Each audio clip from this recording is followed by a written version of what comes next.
श्रीमन्महागणाधिपते नमः। श्रीउमामहेश्वराभ्यां नमः। श्रीसीतारामचन्द्राभ्यां नमः। श्रीमद्वाल्मीकि रामायणं बालकाण्डे चतुर्दशः सर्गः। अथ संवत्सरे पूर्णे तस्मिन् प्राप्ते तुरङ्गमे सरयोश्चोत्तरे तीरे राज्ञो यज्ञो अभोवर्तत। इधर वर्ष पूरा होने पर यज्ञ संबंधी अश्व भूमंडल में भ्रमण करके लौट आया। फिर सरयू नदी के उत्तर तट पर राजा का यज्ञ आरंभ हुआ। ऋषि श्रृंगम पुरस्कृत्य कर्म चक्रुर्द्विजवर्षभा अश्वमेधे महायज्ञे राज्ञो अस्य सुमहात्मनः।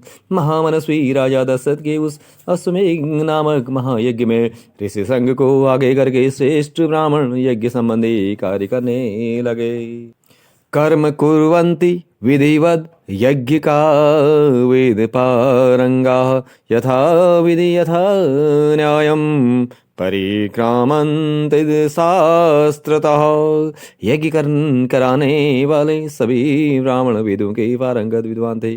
अथो वे न्याय तथा विधि के अनुसार सब कर्म का उचित रीति से संपादन करते थे। शास्त्र के अनुसार किस क्रम से किस समय कौन सी क्रिया करनी चाहिए इसको स्मरण रखते हुए प्रत्येक कर्म में प्रवृत्त होते थे। प्रवज्ञ शास्त्रस्त्रः कृत्वा तथैवोपसन्दं द्विजा चक्रुस्य विधिवत् सर्वम् अधिकं कर्म शास्त्रतः। ब्राह्मणों के प्रवंगरी अश्वमेध के अंगभूत कर्म विशेष का शास्त्र विधि मीमांसा और कल्पसूत्र के अनुसार संपादन करके उपसद नामक दृष्टि विशेष का भी शास्त्र के अनुसार ही अनुष्ठान किया। तत्पश्चात शास्त्रीय उपदेश से अधिक जो अतिदेशत प्राप्त कर्म है उस सब का भी विधिवत संपादन किया। अभी पूज्यो तदाहिष्टाम सर्वे चक्रु यथा विधि प्रातः समन् पूर्णानि कर्माणि मुनिपुंगवाः। तदनंतर ततत कर्म के अंगभूत देवताओं का पूजन करके हर्ष में भरे हुए उन सभी मुनिवरों ने विधि पूर्वक प्रातः सवन आदि अर्थात प्रातः सवन मध्याह्न आदि सवन तथा तृतीय सवन कर्म के। जय जय श्री राम। ऐन्द्रस्य विधिवत् दत्तो राजा चाभिसुतो अनघः मध्यानन्दं च स्वनं प्रावर्त यथा क्रमम्। इंद्र देवता को विधि पूर्वक हविष्य का भाग अर्पित किया गया। पाप निवर्तक राजा सोमलता का रस निकाला गया। फिर क्रमशः मध्य आनंद सवन का कार्य प्रारंभ हुआ। तृतीय सवनम चैव राज्ञो अस्य सुमहात्मनः चक्रुस्ते शास्त्रतो दृष्ट्वा यथा ब्राह्मण पुंगवाः। तत्पश्चात श्रेष्ठ ब्राह्मणों ने शास्त्रों से देखभाल कर मनस्वी राजा दशरथ के तृतीय सवन कर्म का भी विधिवत संपादन किया। आह्वयायन् चक्रिक्रे तत्र शक्रादीन् विधु विबुधोत्तमान् ऋषिशृङ्गादयो वन्द्रं शिक्षाक्षर समन्वितः। शिष्य श्रृंगादि महर्षियों ने वहाँ अभ्यास काल में सीखे गए अक्षरों से युक्त स्वर और वर्ण से संपन्न मंत्रों का इंद्र आदि श्रेष्ठ देवताओं का आह्वान किया। गीतभी मधुरे स्नग्धमन्त्राह्वानं चोआहतः होतारो दौरावाद्यं हविर्भार्गं दिवक्षामः। मधुरें मनोरम सामगान के लिए में गाए हुए आह्वान मंत्रों द्वारा देवताओं का आह्वान करके होताओं ने उन्हें उनके योग्य भविष्य के भाग घर में समर्पित किए। न चाहतं न भूतं तत्र स्खलितं वा न किञ्चनः दृश्यते ब्रह्मावत्सर्वो चेमयुक्तं हि चक्रीरे। उस यज्ञ में कोई योग्य अथवा विपरीत होती नहीं पड़ी, कहीं कोई भूल नहीं हुई, अज्ञान में भी कोई कम छूटने नहीं पाया, क्योंकि वहाँ सारा गर्भवंत उच्चारण पूर्वक संपन्न होता दिखाई देता था। मैं सुने सब कर्म क्षय में युक्त एवं निर्विघ्न परिपूर्ण के, न ते स्वसु श्रांतो वा क्षुदितो वा न देश्यते, न विद्वान् ब्राह्मणं कस्मिंश्चित् न सतानुचरस्तथा।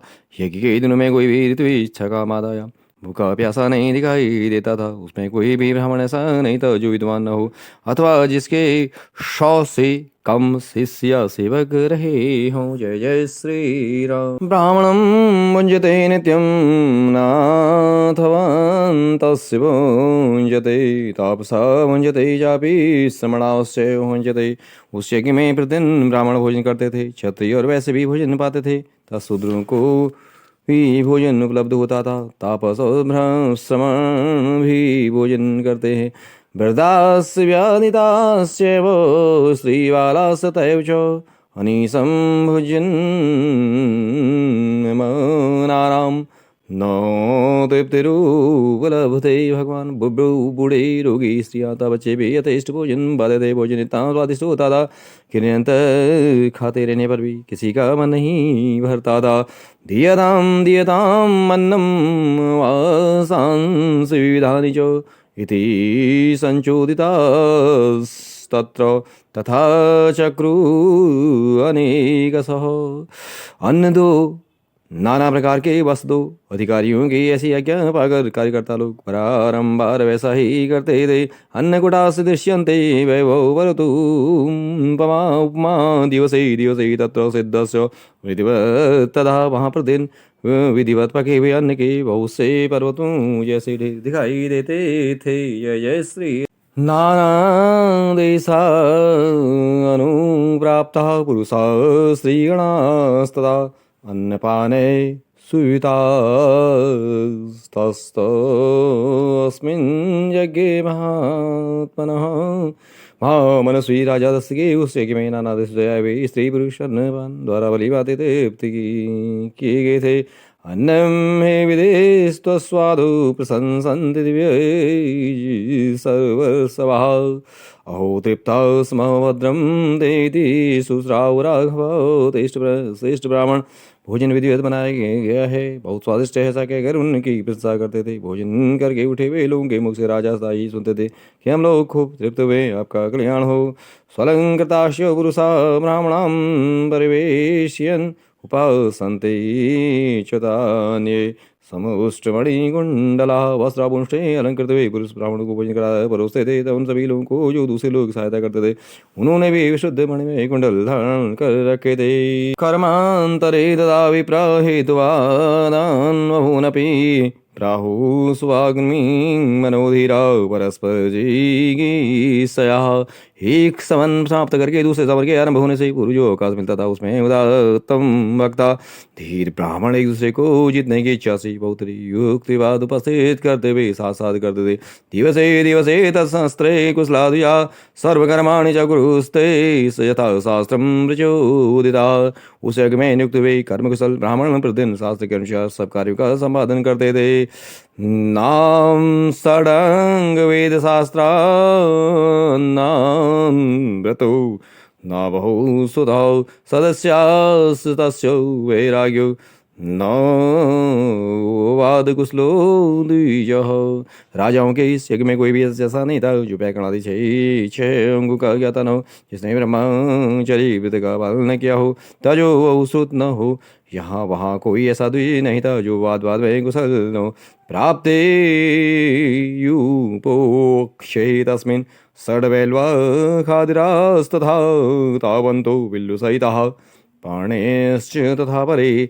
जब युग खड़ा करने का समय आया, तब वेल की लकड़ी के 6 युग गाड़े गए, उतने खैर के युग खड़े किए गए, तथा बालास के भी उतने ही युग थे जो विल्लो निर्मित युगों के साथ खड़े किए गए थे।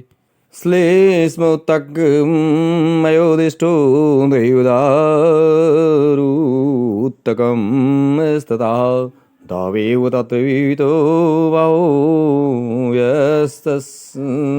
परिग्रहो भेड़ की रक्षकाय यशुमे अकेले विहित है देवदारों के बने युग का विधे का भी विधान है परंतु उसकी संख्या न एक है न छः देवदार के दो ही युग विहित है दोनों फैला देने पर जितनी दूरी होती है उतनी दूर पर भी दोनों समर्पित किए गए थे कारिता सर्वे वेतम शास्त्राज्ञ को विदय सोवार्थ तस्य यज्ञस्य कांचलालंकृतां भवन यज्ञ कुशल शास्त्रार्थ ब्राह्मणों ने ही इन सब युगों का निर्माण कराया था उस यज्ञ की शोभा बढ़ाने के लिए उन सब में सोना चढ़ा हुआ था एकविंशत्युपास अस्ते एकविंशत्यरत्नस्य वासो अभिरेकविंशगवीरेकैकं समलंकृतः पुत्रो पूर्वोक्त 21 अरत्री 504 अंगुल ऊंचे बनाए गए थे उन सबको पृथक पृथक 21 कपड़ों में अलंकृत किया गया था जय श्री राम विन्यस्ता विधिवत् सर्वे शिल्पिभिः सुकृता दृढ़ा अष्टास्त्रय सर्वे सलक्षण रूप समन्विता कारीगर द्वारा चित्र बनाए गए वे सभी सुदृढ़ विधिपूर्वक स्थापित किए गए थे वे सब के सब 8 कोणों से शोभित थे उनकी आकृति सुंदर एवं चिकनी थी आच्छादितास्तास्ते वासो अभि पुष्पैर्गन्धैर्युजिता सप्त ऋषियो दीप्तिम् अन्तो विराजन्ते यथा देवी उन्हें वस्तु से ढक दिया गया था और पुष्प चंदन से उनकी पूजा की थी वैसे जैसे आकाश में तेजस्वी सप्त ऋषियों की शोभा होती है उसी प्रकार यज्ञ मंडप में वे दीप्तिमान युग सुशोभित होते थे इष्टकाश्च यथा न्यायं गायिताश्च प्रमाणतः चितो अग्निं रावणस्तत्र कुशले शिल्पकर्मणि सूद ग्रंथों में बताए अनुसार ठीक वहाँ से ईटें तैयार कराई गई थी उन ईटों के द्वारा यज्ञ संबंधी शिल्पिक कर्म में कुशल ब्राह्मणों ने अग्नि का चयन किया था सचिन्त्यो राशिंस्य संचितो कुशलैर्द्विजः गरुणोरुकं पक्षो वै त्रिगुणो अष्टादशात्मको राजसिंह महाराज दशरथ के यज्ञ में जैन द्वारा संपादित अग्नि की कर्मकांड कुशल ब्राह्मणों द्वारा रास विधि के अनुसार स्थापना की थी उस अग्नि की आकृति दोनों पंख और पूछ फैलाकर नीचे देखते हुए पूर्वाभिमुख खड़े हुए गरुड़ की सी प्रतीत होती थी सोने की ईंटों में पंख निर्माण होने से उस गरुड़ के पंख स्वर्णमय दिखाई देते प्रकट अवस्था में चित्त अग्नि के 6 विस्तार होते हैं किंतु अश्वमेध यज्ञ में उसका प्रस्तार 3 गुना हो जाता है इसीलिए वह गुणा करते अग्नि 18 शस्त्रों से युक्त थे नियुक्तास्त्र पशवस्तत्र दुदीक्ष्य दैवतम् उदगावक्षणस्य यथा शास्त्रं प्रचोदिता वहाँ पूर्वोक्त युग में शास्त्र विहित पशु सर्प और पक्षी विभिन्न देवताओं के उद्देश्य बदे हुए थे सामित्रे तु हयस्तत्र तथा जलचरास्ये ऋषिभिः सर्वमेवेतन्नन्ययुक्तं शास्त्रास्तस्य तदा सामित्र कर्म में यज्ञ अश्व तथा कूर्मादि जलचर जंतु जो वहाँ लाए गए थे ऋषियों ने उन सबको शास्त्र विधि के अनुसार पूर्वोक्त में बांध दिया। जय